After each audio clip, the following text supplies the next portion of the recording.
À New Delhi, si on ne naît pas fort, alors on peut essayer de le devenir. Le gourou Tulsi Ram Sablania faisait partie de la caste des intouchables, la plus basse dans la société indienne. Aujourd'hui, il est vénéré de tous.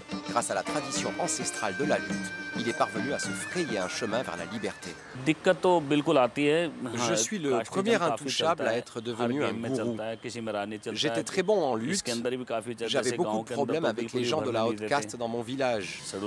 Ils ne voulaient pas que je réussisse. Ils ne voulaient pas que je porte de vêtements, ni que je prenne de bain. Mais moi, je voulais réussir, et c'est ce que j'ai fait. Sa grande fierté, c'est cette école qu'il a ouverte dans le cœur de New Delhi. La plupart de ses élèves sont très pauvres, alors le gourou ne leur demande aucune contribution. Par contre, chacun doit participer à l'entretien de l'école et à la préparation du terrain qui est béni avant les combats.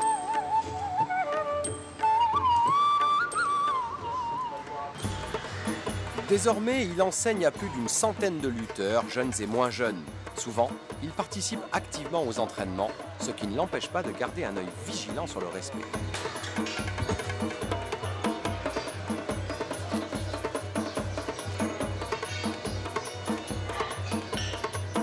Chaque combat est précédé d'un échauffement le plus complet possible, alors quoi de plus adapté qu'une pierre de 35 kg autour du cou pour faire quelques mouvements.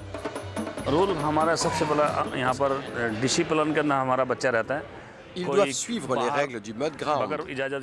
S'ils font leur travail, c'est OK. Mais s'ils utilisent improprement leur force pour battre quelqu'un et font du mauvais travail, alors je les punirai.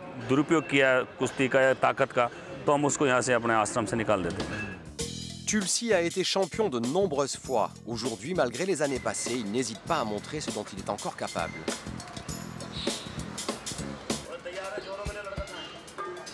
Les combats peuvent commencer. Deux par deux, en fonction de leur force, les élèves s'affrontent et enchaînent les prises. Le gourou surveille, corrige à l'occasion. Il est non seulement comme un père pour la majorité d'entre eux, mais il représente également un véritable modèle. Alors les élèves l'écoutent avec beaucoup d'attention.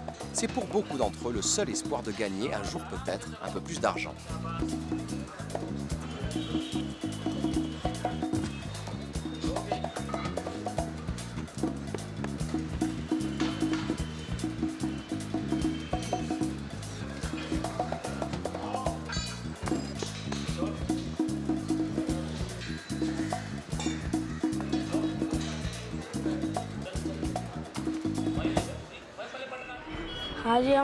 Je dois réussir comme le gourou et faire tout mon possible pour mon pays. En attendant de devenir aussi fort que son maître, Chappan continue de s'entraîner. De là-haut, le rêve lui paraît plus proche.